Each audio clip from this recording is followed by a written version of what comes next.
For centuries, there's been this one period of history that's gotten a really bad rap. We call it grim, backward, pretty much unenlightened. But what if the art from this so-called Dark Age tells a totally different story? Today, we're going to look at the evidence, and I think we're going to uncover something really extraordinary. And that's really the big question, isn't it? Was this truly an age of just shadow and decline, or could it be one of history's greatest misunderstandings? Let's dive in and find out. Okay, so this slide really frames our whole conversation. On the left, you've got the myth we've all probably heard in school: decay, barbarism, stagnation, the works. But the reality that we're about to explore, it's something else entirely. We're talking vibrant new cultures, incredibly intricate craftsmanship, and just stunning sophistication. Far from being an age with no art, this was a great age of art. So, where do we find all this evidence, this artistic explosion? Well, we have to shift our gaze. See, for way too long, the story of this era has kind of hugged the Mediterranean, but the real genius, the most dynamic and surprising art, that was all happening up in the north. And we're going to start with a group that has one of the most fearsome reputations in all of history. A people known for raiding and pillaging, sure, but who are also, as we're about to see, exceptionally inventive artists. The Vikings. Yeah, when we hear that name, we immediately think of fierce warriors and conquest, right? But believe me, that is only a tiny part of their story. All right, let's just get the biggest myth out of the way right now. The famous horned helmet? Nope, pure invention, made up for a 19th century opera. The reality was way more practical, and it speaks to a people who were grounded not in some fantasy, but in a very real and very tough world. They were so much more than just raiders.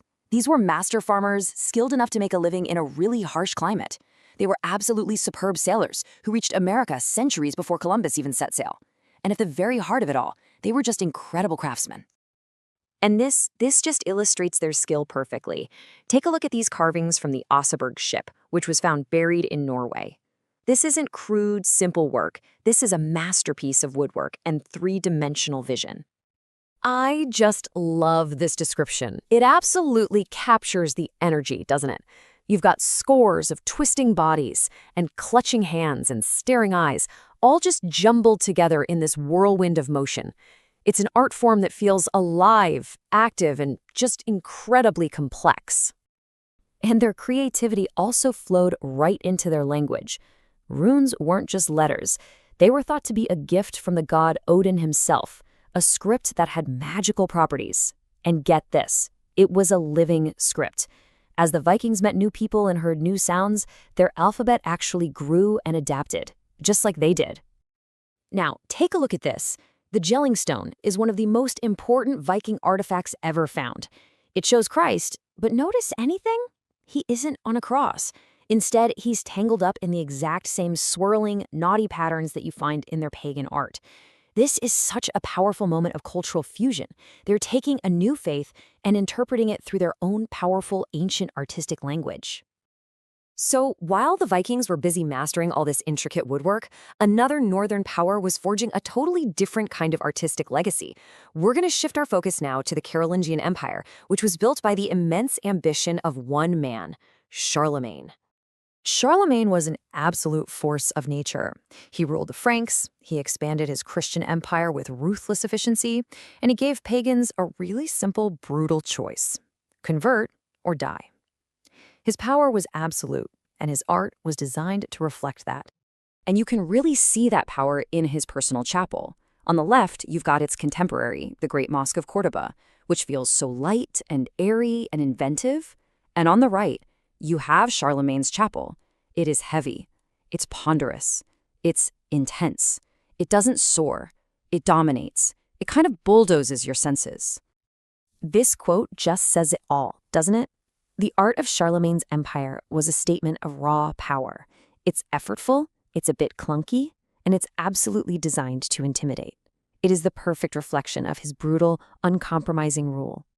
But there was another group up in the north whose art was the complete opposite of Charlemagne's. It wasn't about brute force. It was about breathtaking finesse. Let's talk about the Anglo-Saxons, who were the premier jewelers of the age. This is the kind of reaction the Sutton Hoo treasure often gets, and for good reason. It was unearthed in England just before World War II, and it's the finest collection of Anglo-Saxon gold ever found. And its condition? I mean, it is nearly perfect. It honestly looks like it was made yesterday. So, how did they create these masterpieces? Well, the process was unbelievably painstaking. Just to prepare the raw material, they had to melt a very specific silver alloy, cast it, and then hammer that ingot by hand for 2 days straight just to get it to the perfect thickness. And then came the really difficult part. They perfected a technique called cloisonné. This involved creating tiny, tiny cells from threads of pure gold, filling each one with powdered glass, and then firing the whole piece. The microscopic precision required is just staggering. And this is what that process could create. This brooch, made using those same ancient techniques, is a direct echo of famous artifacts like the Alfred jewel. It's not just a piece of jewelry. It's a testament to immense patience, vision, and just masterful skill. Okay, so from exquisite metalwork, we are now going to turn to what might be the era's ultimate artistic achievement, an art form that combined technical brilliance with a really profound spiritual meaning. This is Celtic interlacing, an art form you can see on towering stone crosses and in these breathtaking manuscripts. It's a style defined by these endless, flowing, overlapping knots. It's this beautiful and mysterious visual language that's meant to evoke the idea that everything in the cosmos is interconnected. And nowhere does this art form reach a greater height than in the Lindisfarne Gospels. This entire unbelievably intricate page, it looks like a garden of paradise just exploding with color and life. It says just 4 words. In the beginning was the Word. It is the ultimate expression of the power that words and letters held in this age. Which, of course, brings us right back to our first question. When you see art with this level of complexity, this beauty, and this intellectual depth, from the Vikings, from the Carolingians, and from the Anglo-Saxons, you just have to wonder. If this vibrant, inventive, and brilliant period was mislabeled as dark, what other parts of history are we just not seeing clearly?